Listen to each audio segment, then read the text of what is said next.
What is going on, mobile creators, and welcome back to another exciting video. Today I'm going to show you how to create a cinematic travel vlog with your iPhone. Now, if you're someone who likes to travel a lot and capture those moments, then having a simple setup like I'm having right now with the iPhone 13 Pro Max just allows you to capture moments more easily without the hassle of having to carry a heavy camera bag with you. It just takes up a lot of energy and you can't really enjoy the moment. While I'm doing this travel vlog with you guys, I thought about giving you some useful tips on how you can create your own cinematic vlog for yourself that you can apply. If you know how to use your camera's full potential, you can create some great looking results with it. So with that said, welcome to Croatia.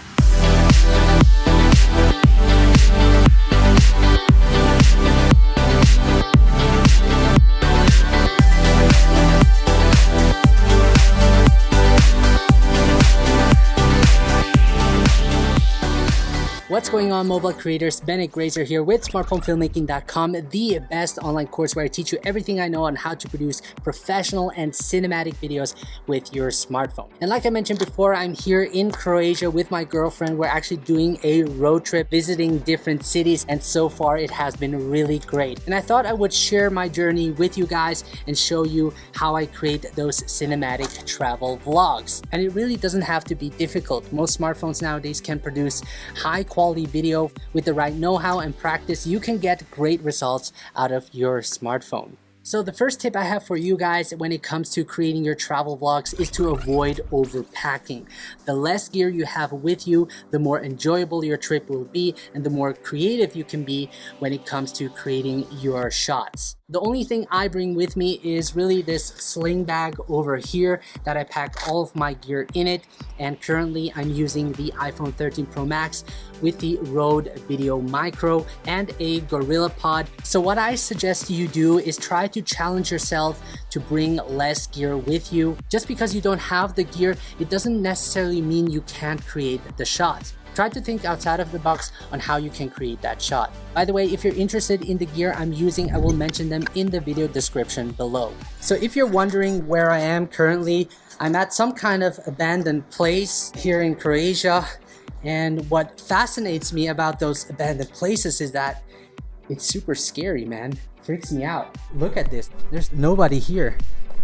It's creepy, but I love it. So we are currently in Zadar. It's a beautiful place. We just had some delicious ice cream. And the next tip I have for you guys is to be strategic with your shots. A lot of beginner mobile creators tend to just shoot everything they see. Really focus on a couple of shots and try to make those shots look as interesting as possible. This way you won't be overwhelmed in the edit having to search through thousands of clips, and will make the editing process much easier. So my advice to you is to shoot more than necessary, but be strategic about it. Especially when you're traveling with friends, it's just more enjoyable if you take out your phone when necessary to capture those shots.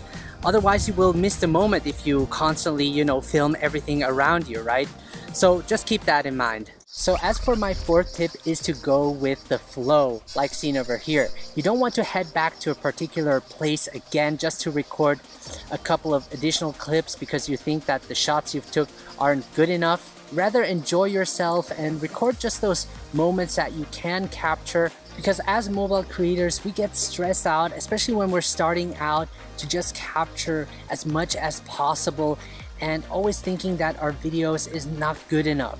Your video doesn't have to be perfect. You probably know the saying, better done than perfect. Just start making your videos, do mistakes, and then learn from them as you keep developing your skills.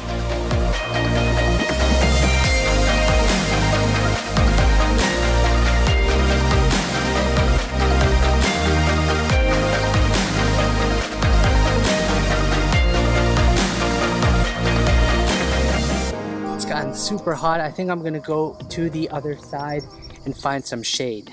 So whenever I can, I always try to add B-roll to my video to keep the viewer's attention and to make the video just more interesting in general. Especially when doing travel vlogs, you don't only want to have A-roll in your video, which is usually the talking head part like you're seeing right now. You want to support your story by having additional footage to help the viewers visualize what you're talking about.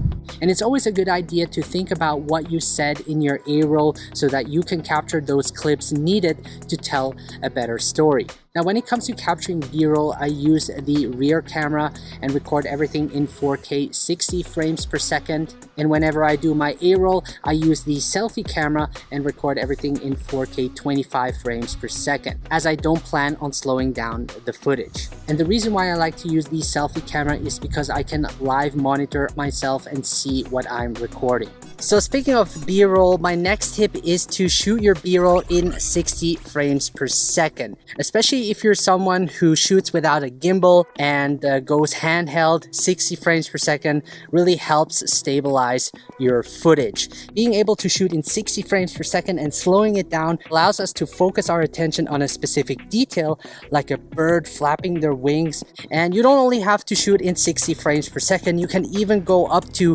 120 or 240 frames per second now with the iPhone 13 Pro Max, but you are limited with 1080p, but you can create a much more dramatic effect in your video. So depending what you're shooting, you can really take advantage of the higher frame rate and use it more creatively.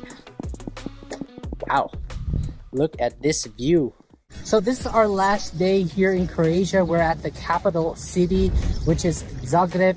And the last tip I have for you guys when it comes to creating your travel vlogs is to simply add some speed ramp to your video. Not only does it look cool, but it also helps connect two clips together. And the way how a speed ramp works is you actually slow down the footage first and then speed it up and then slow it back down again.